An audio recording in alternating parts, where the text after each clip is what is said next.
Here's a procedure to replace the channel seal from a suction disc.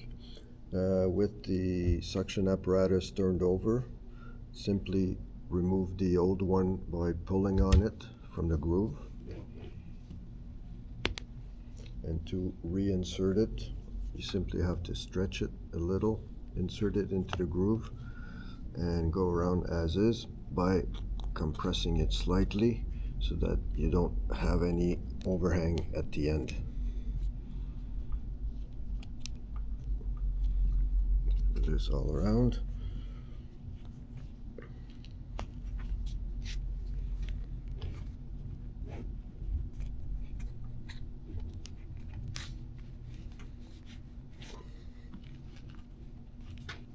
There you go.